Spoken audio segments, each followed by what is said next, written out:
Donc aujourd'hui, le moindre point positif, il a une valeur énorme, énorme, énorme. Il ne faut pas se laisser tromper, il ne faut pas se laisser avoir. Le Yitzhara, il veut nous casser en nous disant, ouais, mais regarde par rapport à ça. Il n'y a pas de rapport.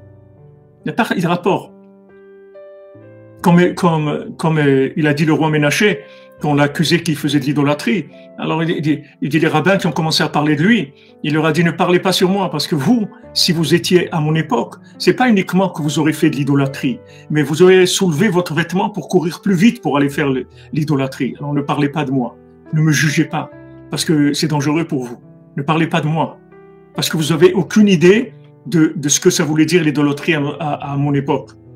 Donc nous, c'est pareil, il n'y a personne qui peut nous juger parce que personne ne sait dans quel contexte on est en train de vivre.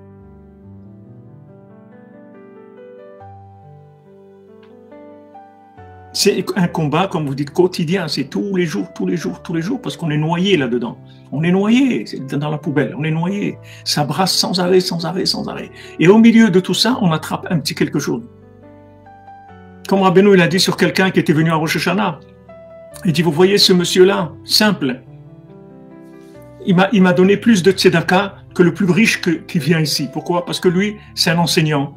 Et un enseignant, il est embauché pour 6 mois. Il prenait les gens au mois d'Elul jusqu'à Pessah. Maintenant, quand il fallait venir à Ouman, à Rosh Hashanah, il ne pouvait pas être embauché en Elul. Il n'y avait pas la possibilité de se mettre en congé maladie à l'époque. Il n'y avait pas de congé maladie, ça n'existait pas. Quelqu'un, il n'est pas là, ben il n'est pas là, c'est tout. Il n'est pas payé. Donc maintenant, il ne pouvait pas s'engager avant Rosh Hashanah à travailler. Donc il avait perdu son salaire pour 6 mois. Donc Rabbeinu a dit, lui, vous voyez cet homme-là, il est pauvre, il n'a pas grand-chose, il m'a donné 6 mois de son salaire. Parce que maintenant, il n'aura pas de travail jusqu'à Pessah, il n'a pas de travail. Il n'y a personne qui embauche dans l'enseignement uniquement au mois de Elul, c'est-à-dire fin août, début septembre, jusqu'à Pessah. Il n'y a personne qui embauche dans l'enseignement. On n'embauche pas des enseignants en cours d'année. Donc cet enseignant, il a donné plus. Vous voyez que c'est pas peut-être que maintenant cet enseignant, il n'a rien donné à Rabbeinu. Peut-être qu'il lui a donné 10 centimes.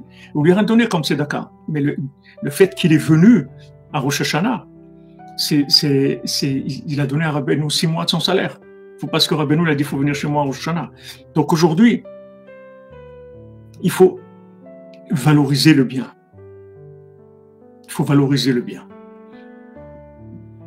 Il faut savoir que le contexte dans lequel on se trouve ne donne pas comme possibilité de la perfection. Il faut sortir complètement de cette façon de voir les choses. Parce qu'il n'y a qu'une perfection possible. Et ça, c'est voulu par Dieu. C'est Dieu qui a fait qu'on est dans les poubelles. C'est voulu. Le déluge d'hérésie, c'est Dieu qui l'a voulu. Donc maintenant, on se trouve là-dedans. Alors là-dedans, il faut connaître les règles du jeu. Si vous appliquez les règles du jeu il y a 200 ans, ça va pas marcher. Vous allez vous décourager. Il faut pas appliquer ces règles du jeu. Elles sont pas valables aujourd'hui. Et vous voulez regarder Rabbi Nathan à son époque.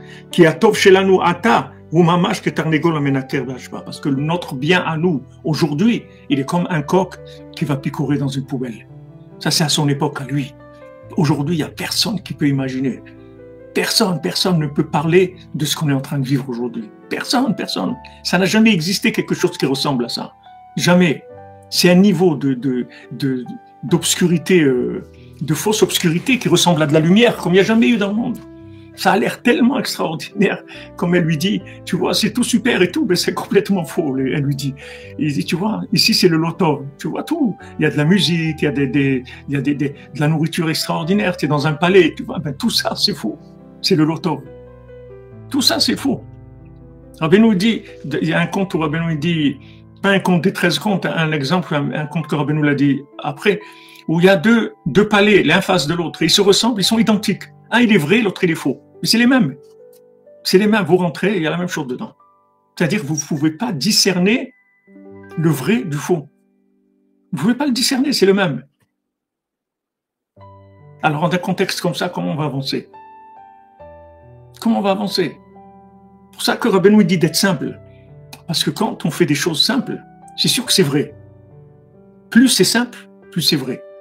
Parce que le cinéma simple, ça n'existe pas. Même le cinéma simple, genre Laurel Hardy ou Fernandel, c'est de la simplicité sophistiquée. C'est de la simplicité cinématographique.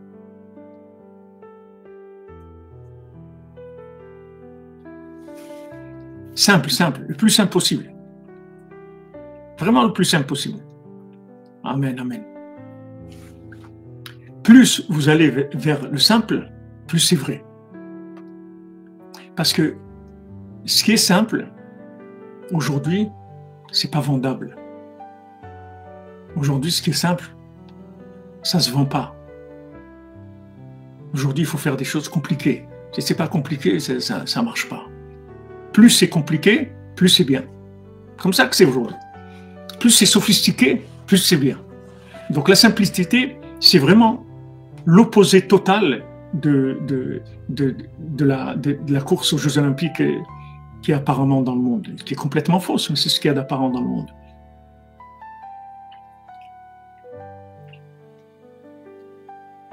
Simple et tout. Tout ce que tu fais, tu le fais simplement. C'est pas la peine de faire de la tête. Simple, simple. Fais simple. Simplifie tout. Plus tu simplifies, plus tu es près de la vérité. Tous les conseils de Rabbeinu, vous verrez que ce sont des conseils pour nous permettre de traverser cette période dans laquelle on vit, qui est une période de sophistication qui est poussée à l'extrême. Comment sortir vivant de ce monde sophistiqué? Il faut simplifier. Rabbeinu nous apprend, voilà, simple. Fais des choses simples. Fais des choses simples, et ce que tu fais aussi, fais-le simplement. Va vers la simplicité dans tout.